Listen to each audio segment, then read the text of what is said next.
Hello, I'm Penelope Mavor, and welcome to Earth Converse podcast, an exploration into our relationship and conversations with the earth, all in the hope of inspiring a deeper connection with ourselves, each other, and the earth that is our home. This is the third episode. I plan to post my interview with Emerald North, one of my guides I alluded to on the previous episodes, but I've decided instead to do a piece on the film Planet of the Humans, because of its time sensitivity in many respects. Have you seen it? It's an environmental documentary released on the eve of Earth Day, and they put it free to view on YouTube for 30 days. So take advantage of it while it is free, as I think it's an important addition to the conversations we are having about our relationship with the earth and points to the conversations we need to be having. I will talk about it a little and share the key reflection points for me, and you will want to see it and make your own judgments. In offering my thoughts, I invite you to reflect on yours. Whether you've seen it or not won't matter. These points will just be an opportunity to reconnect with your own experiences. I will point out these particular reflection points with the forest sound. Pause or not, it's up to you. And I begin with a reflection question. What conversations are you having about being a human on planet Earth?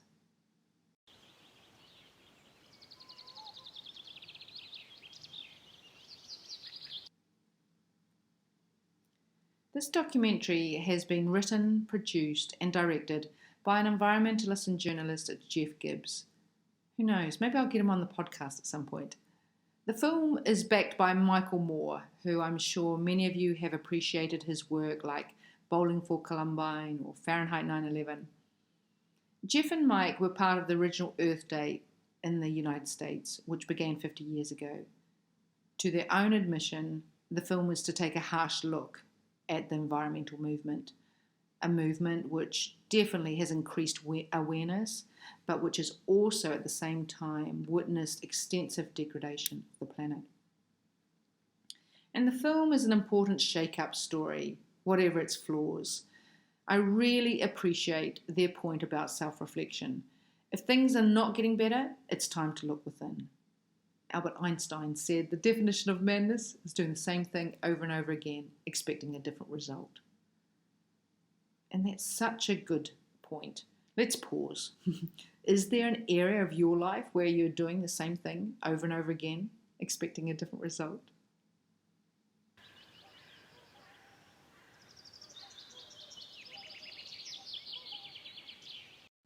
So to the documentary, several key themes for me are death, source, paradox, illusions, delusions, and collusions, and awareness.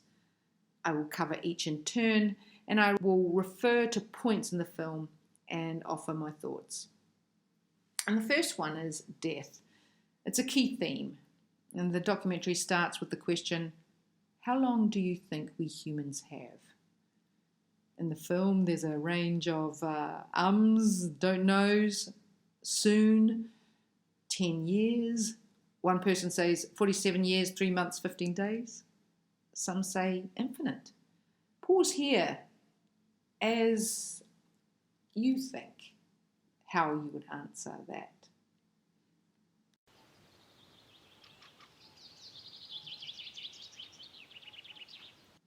Kind of sweetly, the documentary holds out hope for our survival. It wants to avoid human extinction, which kind of contradicts their big point for me, which is death. The best part of the program for me is when Gibbs talks to Sheldon Solomon, a social psychologist. Listen in for a couple of minutes to this. What just differentiates people from all other forms of life is that, we're not only here, but that we know that we're here. If you know that you're here, then you recognize even dimly that you'll not be here someday. And on top of that, we don't like that we're animals. So we don't like that we're going to die someday. We don't like that you could walk outside and get hit by a fucking meteor. What human beings did back in yesteryear is to envelop ourselves in culturally constructed belief systems. Call them cultures, call them worldviews, schemes of things, whatever you call them, every human community has them. Every culture has an account of the origin of the universe. Every culture has a prescription for how you're supposed to behave while you're here. And every culture offers its denizens hope of immortality, either literally or symbolically. Then the question is, well, what happens when you bump into people who don't share those beliefs?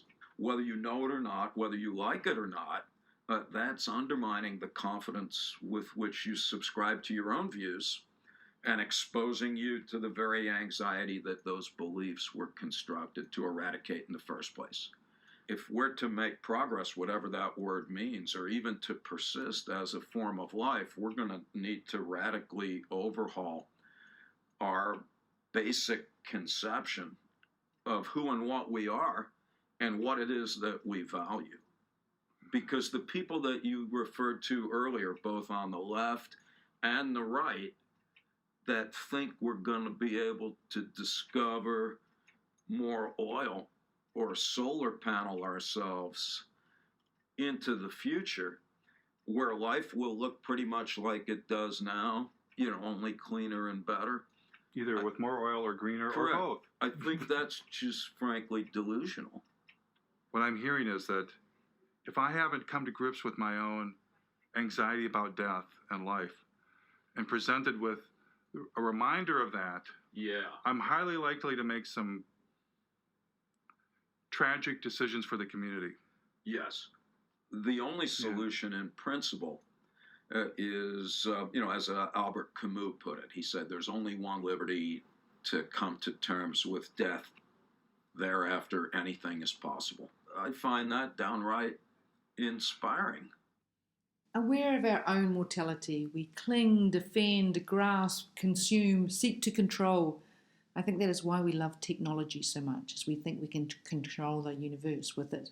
If we don't look into our own anxieties and belief systems or habits, we will surely accelerate our demise. Like the Gus Sepp quote that went around on Facebook, he's an environmental advisor, and he was quoted saying, "I used to think the top environmental problems were biodiversity loss, ecosystem collapse, and climate change. I thought with 30 years of good science we could address those problems, but I was wrong. The top environmental problems are selfishness, greed, and apathy."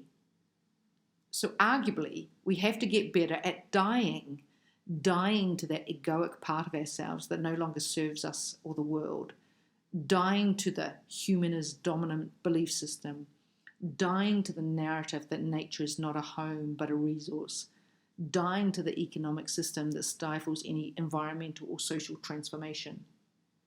And maybe we are getting better at that. Once again, present context gives us that opportunity.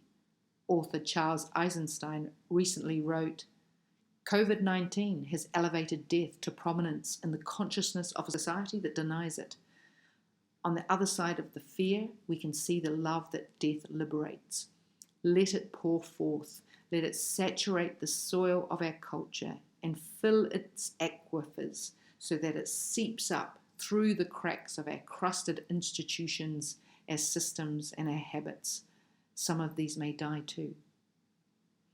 And I believe nature-based wisdom can help us practice that. Mother Nature is, after all, the ultimate living and dying teacher.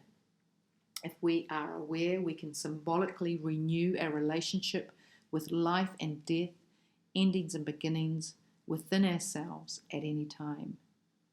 Everywhere, Mother Nature offers her gifts and lessons for how we can gracefully embrace the cycles of living and rebirth. We loosen our grip on our set ways of being and doing in the world and let something new emerge. Spring flowers burst and die within days. Autumn brings the fallen leaves and also the harvest. Today the sun came up, tonight it will set. Right now we can breathe in because we can breathe out.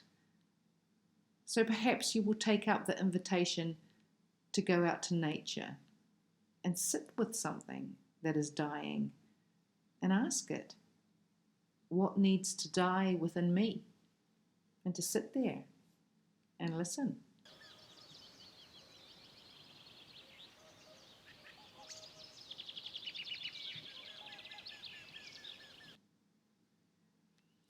which relates to another big theme for me, which is source. There is the source of our own being, like Solomon referred to, who we are and what we value. And more tangibly, one of the most powerful points of the documentary were the images of extraction, industrial processes, like I spoke of in episode 1, nature is a spectrum from raw to processed. This film has vivid imagery and gives us a felt sense of that impact. Most of us are deeply removed from the raw source of anything that our daily life involves and relies on. Our food, shelter, clothes, appliances, transport. I have been down a coal mine, grown vegetables, sat with a scarred marble mountain, but maybe that's as far as it goes. And so this part of the film reminds us these things are happening right now to make our life possible. Silver, cobalt, graphite, nickel, we have created a need for these. But to follow a life cycle of something we take for granted clearly reminds us the only alternative is to reduce our consumption, processes, and therefore impact. To sit and watch it, and to watch ourselves watching it, is an interesting exercise in awareness. Take a moment to reflect on where you have been close to the source of your food, your transport, your appliances.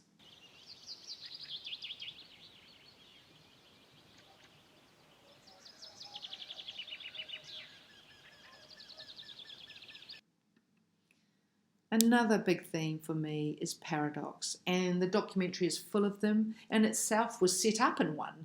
It was launched on the eve of the 50th anniversary of the environmental movement. A movement created in the birthplace of native peoples whose deep connection with nature meant that they never created the conditions which required an environmental movement.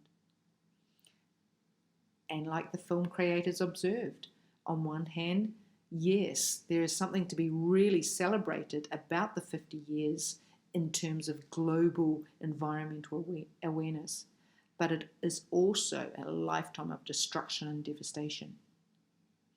A key paradoxical question Gibbs poses is it possible for machines made by industrial civilization to save us from industrial civilization?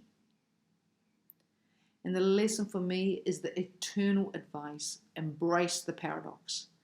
If you have meditated or sat in silence, observing yourself, or just been aware, you may have had experienced that sense of paradox, of sensations and feelings and thoughts, where you're holding them all in one time.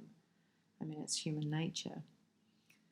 And we see how Mother Nature loves this paradox, the moon and the sun, spring on one side, autumn on the other. Or the COVID-19 paradox. It's a lung-infecting virus which has escalated around the world, which is also breathing life into the natural world as humans stop their normal and often destructive ways. You may be feeling the current situation as both an anxious time but also a calm time. You may have felt the quarantine to be both liberating and restricting at the same time. So the invitation is to practice and sit with paradoxes in your life at the moment and just notice them.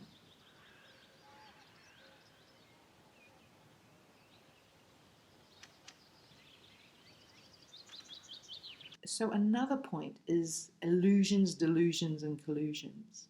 And I remember organisational development consultant Peter Hawkins saying we've got to regularly test areas of illusion, delusion, and collusion. And I think this documentary healthily helps us to do that. The Latin root of all three is ludere, which is to play. And our illusions, delusions, collusions can playfully serve us in many ways. The trick is to be aware of how they do that. So are they providing comfort or hope or distraction, safety or escape? Where are they allowing us to be creative? Where are they also contributing to our undoing? And I think this documentary tests them. The illusion of technology solving our problems. It never has and never will by itself. Things are more interrelated than that. The documentary tests the illusion of green technology. Is it the same system with the same players dressed up differently? It tests the illusion we can design our way around consumption, or that ongoing growth is possible. There's the delusion that environmentalists and decision makers are leading us in the right direction rather than colluding with billionaires. And I think the documentary has its own, including possibly the delusion that it's a problem to be fixed. The delusion that transitions between fossil fuels and other forms won't be clunky. The illusion we will avoid extinction.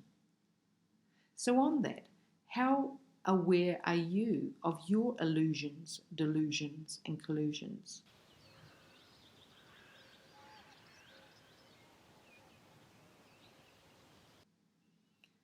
And the last big theme for me, as the film starts and ends with, is awareness. The documentary raises more questions, which is the most important point. And profoundly and simply, it talks about the first step is awareness. It is true. All transformation starts with that. And for me, it's also awareness of our own light and darkness, our own anxieties and needs, our own illusions, delusions, and collusions, our connectivity with each other, our home, the earth, as well as the wider system. I know for me, I can literally put my head in the sand, not really interested in knowing what solar panels are made of. I want to be able to trust engineers can figure it out, and that our decision makers are moving in a direction that has a lesser impact on the world. Awareness will free us. Humans have the gift of self-reflection, of this metacognition. Surely, if we continue the predominant view that we are separate from nature, that nature exists for us humans, and that we are the measure of all things, we will repeat patterns of madness.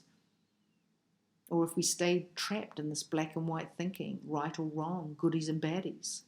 I ended the film looking for hope and was reminded of Rumi's beautiful line, out beyond the ideas of right doing and wrong doing, there is a field. I will meet you there.